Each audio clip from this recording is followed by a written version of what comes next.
Book 101 review. Book 101 is all about the books that I read for the last 40 years. And today I have my special guest. He is bridging the gap between art, business, and innovation. No other than Mr. Mark Firehammer. Thank you, Daniel. I like the way you say my name. It's got a ring to it. Welcome to Book 101, Mr. Mark. And can you please introduce more about yourself? Sure. You did a great job talking about bridging the gap between creativity and business. Um, One of the most formative things about me is I made a decision when I was very young in my 20s to travel and work as a musician, kind of step outside of, the expectations of culture. And during that time, I only worked 2 hours a day and spent the rest of the time reading books. And when you travel like that, you're in a different state, 100 miles a day, you're in a different place.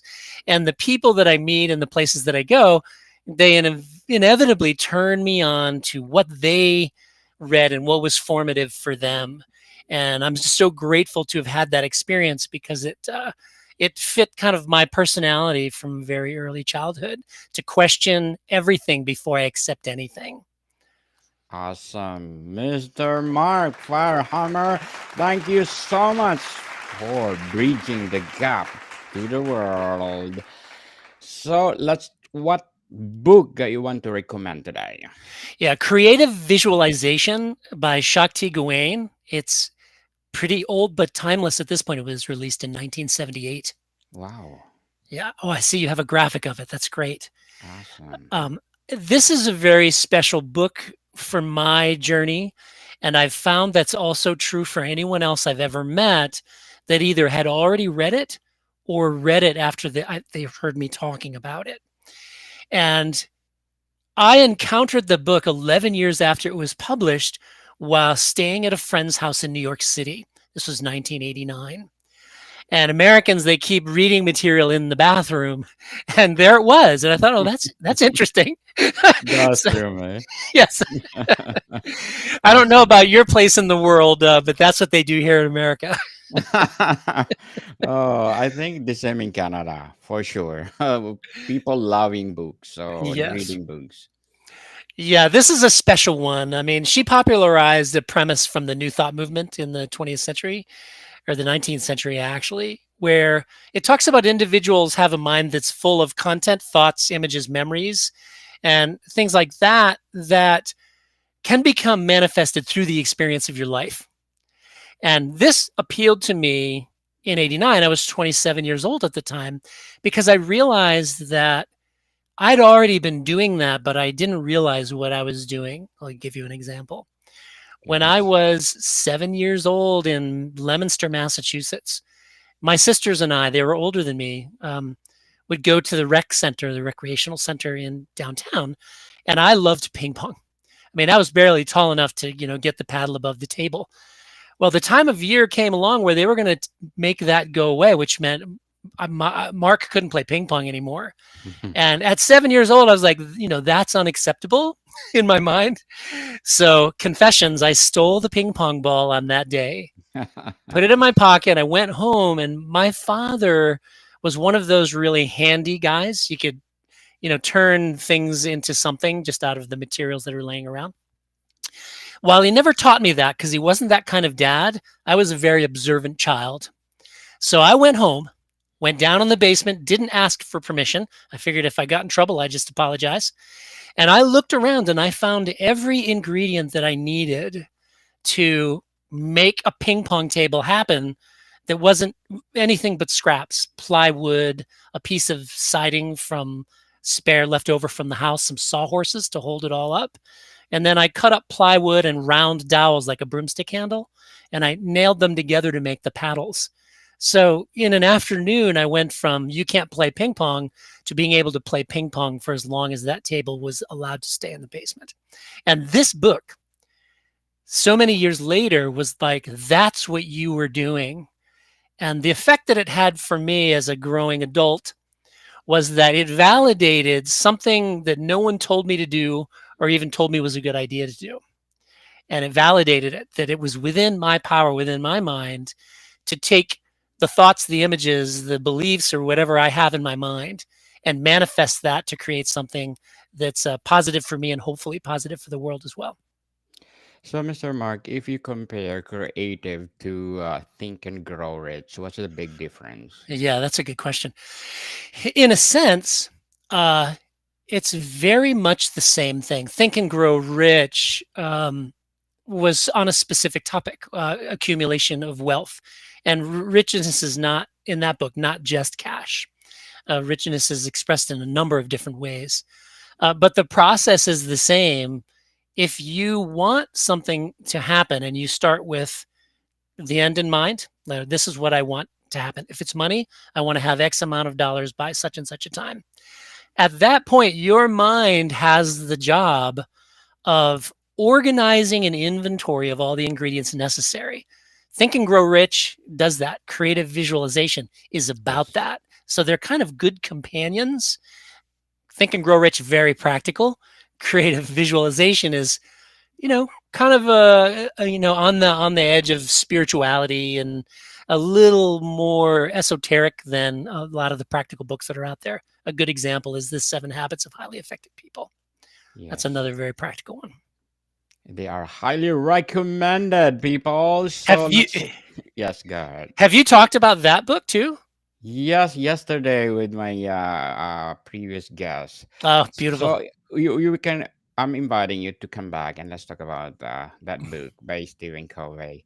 Great. So let's talk about applying the techniques, Mr. Mark. What are the basic steps to practice creative visualization effectively?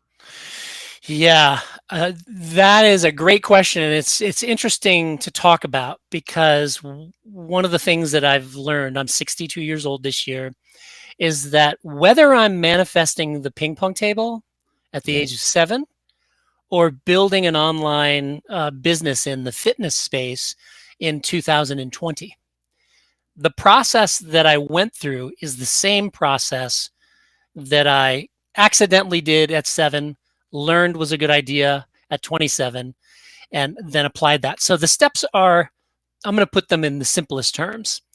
Decide what you want. This is what I want.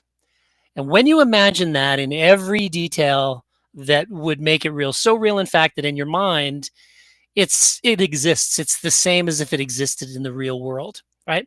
So once you've done that work, the next step is to say, okay, I'm going to very practically organize the necessary ingredients that are required to make that thing in my mind happen in the real world. And that also includes accepting the fact that you maybe don't have all the ingredients in your hands, in your mind, or in your environment around you. So that means you have to go and seek out, right? Creative visualization is not just about imagining it and then it happens. Whatever is in your mind has to lead to executing it, taking action. And taking that first step or the second step, what do I want? Make an inventory of everything that you need, including that which you don't have yet.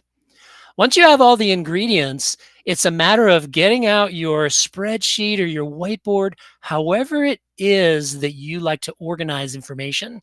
Some people are very visual. Some people, learn by listening. Everybody has a different way.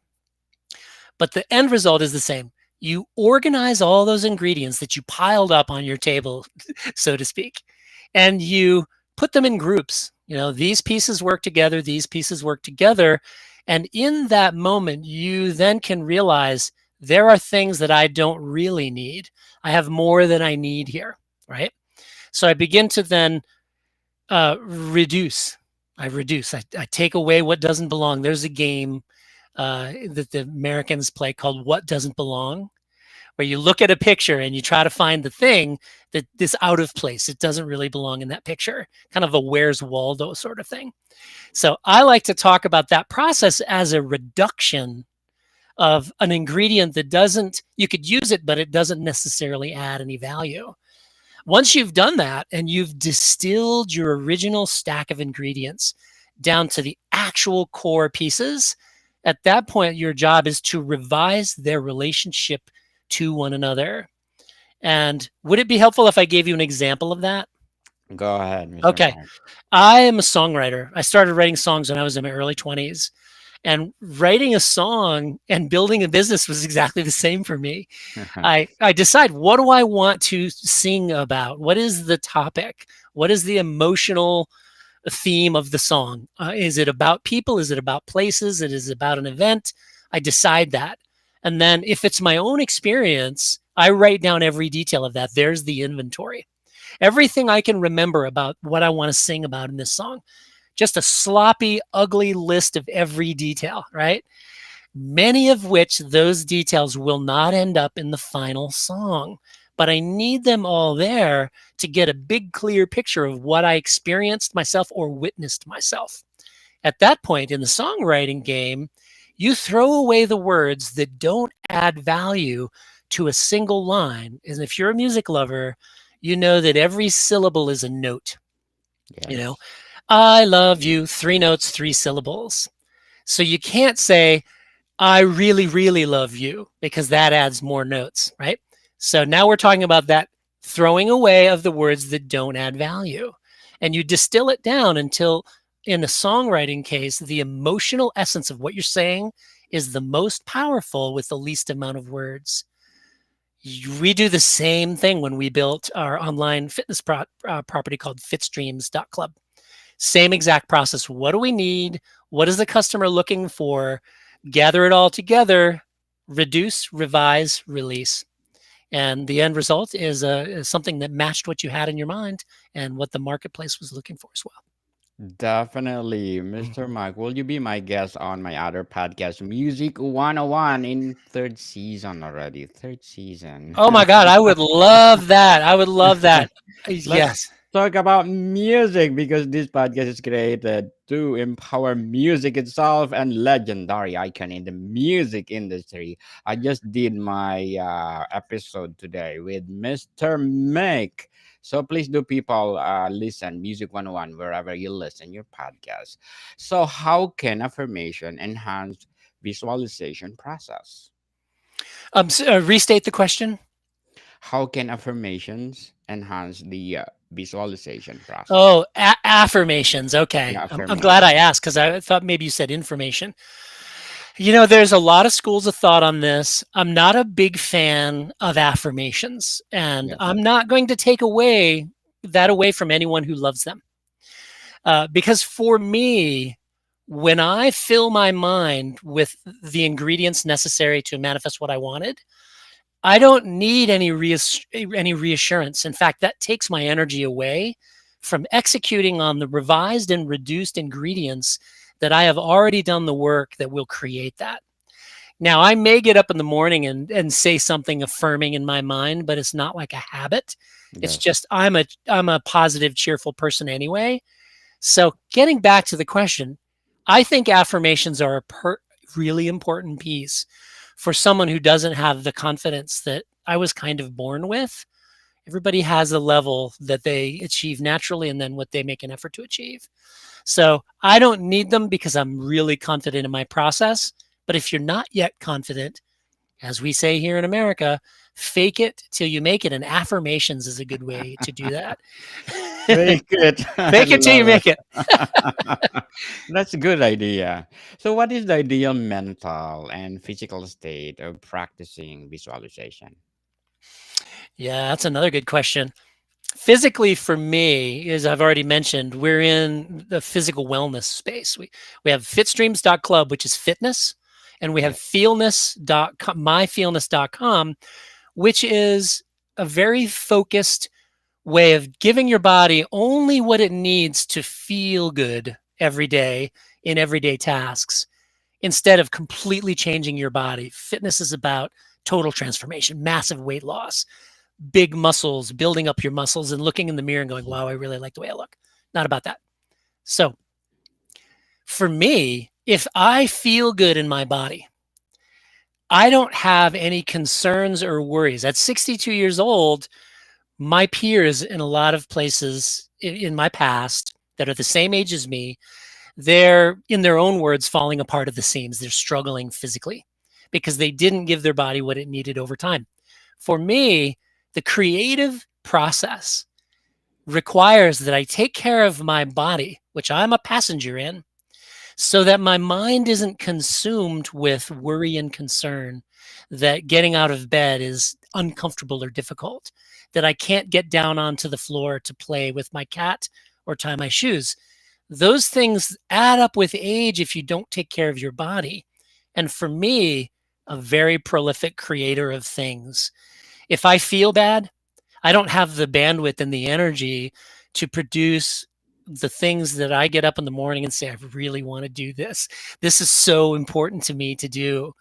2 years ago, just to share a physical aspect of this, in July of 2023, so it'll be 2 years this July, um, I started to not be able to walk pain free. I had what the doctor told me was plantar fasciitis in my left heel. I had right knee pain, probably tendonitis, right hip pain, and intermittent back pain, depending on where I was walking and how I was walking. So we had just started developing the Feelness system, which is prescriptions for specific tasks. One of which is trouble walking. Is it uncomfortable to walk? Do this prescription of movement. In 24 days, I was consumed with fear and worry about if I can't walk anymore without worrying and being in pain, I don't know that I can go on with joy and with passion in my life. Daily trips to the doctor and surgeries, all that, I just couldn't imagine my life. So I did the prescriptions for walking, and in 24 days, all of that pain was gone. And to this day, it'll be 2 years in July, it's never come back because I continue to do those movements that keep the body that I'm riding in every day, the body that I'm using to manifest the things that I create, is comfortable and giving me an epic ride. So I cannot overstate the importance of the physical aspects of our existence when it comes to creativity. Totally inspiring, Mr. Mark. Keep up the good work. Let's empower the world. Here, So let's here. so let's talk about practical uses and benefits. In what Mhm. areas of life can creative visualization be most effective? Another great question. There's a lot of science right now on aging. And at 62 years old, it very much applies to me and my peer group. And Americans are particularly plagued by this idea that aging is a bad thing. Hmm. For example, when I was having pain walking, some of my peers had already experienced that. So when I would talk to them or I would hear them make the sound oof, they go, ooh. I would say, oh, what's wrong? You know what they would say, Daniel? They'd say, oh, I'm just getting old. Oh, yes, true. It's like, oh my God. So practical applications of creativity, the science to get back to that. If you keep your body in shape, take care of your vessel, right? Take care of your vehicle. And then you're creative on a daily basis, not for any other reason, but to have the joy of manifesting something that you first imagined. The science is very clear about the brain chemistry, how many neurons are firing when you're creating things, because you're going through this process of imagining it, right? Ooh, I'm imagining it, and then imagining all those details and all the details required to make it happen, and then taking the action. It's a mental exercise. And the brain is like a muscle. If you don't use it, you start to lose that. In fact, I wish I could remember the title of the book. I'm just finishing it now, and you should mention it to your audience. I'll pull it up real quick. It's called wait for it, Breaking the Age Code. And the author is Becca Levy. Oops. Shh. Becky Levy. Becky Levy, Breaking Yes. the Age Code. And she does a beautiful job of showing us that the creative person, as you get older, staves off what many people in the world, especially Americans, look at as inevitable decline. Dementia, early Alzheimer's, any other, the senior moment. She talks about that. There's nothing about what Americans call the senior moment that has really anything to do with aging. It has to do with not using your mind and not exercising your mind. Just like my back pain, my heel and hip pain was not a product of aging. It was a product of not using my body in the variety of ways that it needed to stay working well and performing well in my life. So creativity is a longevity and a quality of life activity. Um, yeah, yeah, I'll never stop creating as long as I can take a breath, Yes, because certainly. I've been able to measure, Daniel, my productivity based upon the amount of creating or learning with my brain that I do. Learning language is another example. If you speak two languages or maybe even three, the brain, when they measure your brain waves, uh, you have way more connections happening. And creativity has the same exact effect because you're engaging different parts of your brain when you're imagining something that you don't already have, rather than just going through memory and going through routine with your brain, which your brain is brilliant at. But to Yes. create something new is very much like learning a new language, and both have the same effects from all the studies that I've read about the use of the brain and quality of life and longevity. Certainly. Totally agree, Mr. Mark. So what will be your advice for those people out there who want to be creative and share to the world? Hmm. Oh, if I had to pick one, what would that be? I think, okay, this is the big one. Many people, especially modern days in America, creativity and art is way too often only pursued if you can get paid for it. Like this, Yes. the music industry is a perfect example. Is if you're not famous or writing songs for someone that is famous, you're not really ever going to get paid for your music. So disconnecting from any notion of reward that's financial that comes from outside of you, and instead create for the sheer love of thinking about it. And this could be a painting, it could be sculpture, it could be clay work. It's all the same. Do it for the love of it and for the personal benefits to the mind and the body to create. I want to give you a really great example of how I nearly fell into the trap of not creating music anymore. I wrote my last song, which I thought would be my last song, in 2005. It was called No Words to Say, a relationship piece. And because I'd stopped touring and I wasn't interested in playing anymore, because I did that for 20 years and I'd moved on to other ways of making a difference in the world. But it didn't mean I didn't love writing songs. So 2005, no more writing because I'm not going to spend the money to go to the recording studio. I'm not going to try to get into the music business again and make money at it. Fast forward to 2025, January, just 2.5 months ago. A friend of mine uh, showed me some tools that are AI driven that allowed me to take one of my songs, and I'd written another 50 songs that would never see the light of day. He said, just take your song and use these tools to make it come out exactly like you hear it in your head. Think about that. Talk about creative visualization. Awesome. Because I've wrote many songs that I never intended to sing myself. I thought I'd be in a band and this other gal or this other guy would sing it instead because their instrument was more appropriate for that story or that message. Well, I did that song and my head literally exploded because I didn't know that the end result would be so real and so compelling. Within 3 weeks of that first song, I recorded 40 tracks Wow. of songs that would otherwise never have been heard by another human being unless I grabbed my guitar and played my version of it. As you can imagine, Daniel, I'm a creator.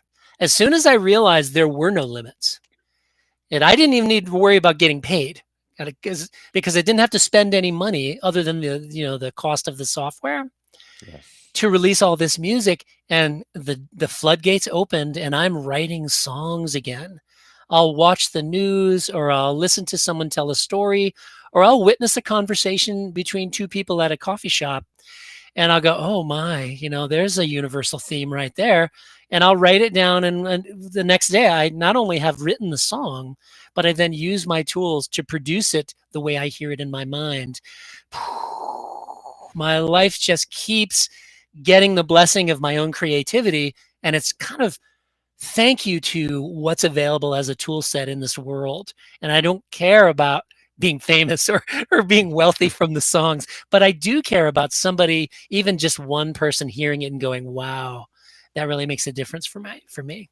Definitely. Thank Yeah, you for your advice, Mr. sure. Mark. So, what will be your short term and long term goals as a creative songwriter or whatever what you are doing right now? Oh, what I'm doing right now, Daniel, it's right along the lines of what we're talking about now is books. Yes. I've got two books of the works. One is a very practical one. It's a companion to My Feelness, which I created with my partner Katrina. That's a workbook. It's like you can take it with you, and it's how to take care of your body in the ways that we just talked about. But the one I'm really excited about, which is the legacy piece, it's called The Echo and the Voice. And it's an allegory of the struggle of the creative person that comes into this world. And the echo is culture's conformity. Voices, commercials, television, movies, magazines, all telling you to live one way, to be one way, to look this way, to dress this way, be a conformist. And then the voice is the artist, the one that hears that passionate voice coming through them, their heart, their soul. I need to say this, I need to paint this, I need to sculpt this. And there's that classic struggle between the echo of conformity and the voice of individual expression. And there's five main characters in it. But what's really exciting about the book is it was inspired by a week's worth of going through photographs from 40 years of my life. I found a box in the basement and I organized them by decade and then putting them together and going, oh my gosh, there's a story here because I chose to be a storyteller that travels from town to town. Very early on, and the pictures told that story. And then I listened to all the songs that I didn't record and I realized they were part of the stories. So the book is a book, but when the main character gets to the moment where one of my songs is written because of what he sees or experiences, that song is then part of the book. And while you're reading the book, there'll be ways to click or scan, and the song will come up. And it's going to be sung by the character in the book, not by me. So no one's ever pulled this off in a really good way. There have been books that had an audio tie in, but nothing that was woven into the fabric of it itself. The process itself is underway. If anybody wants to join in, follow along, and even participate in it, because we'll be releasing snippets of chapters along the way and getting feedback, markfirehammer.com. Right on the homepage, there's the echo and the voice.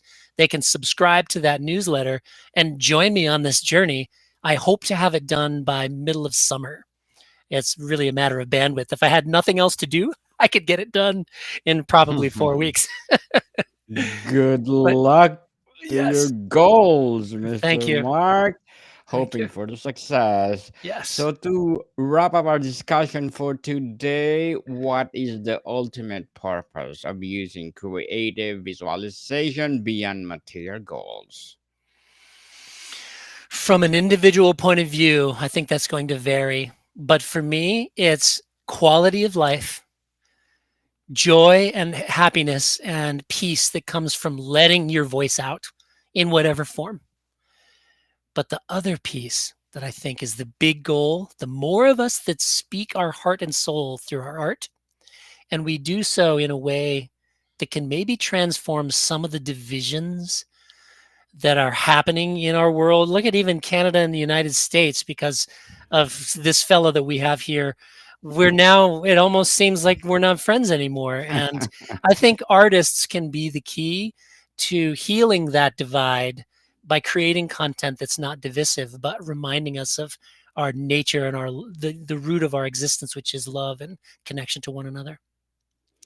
Very well said, Mr. Mark Firehammer.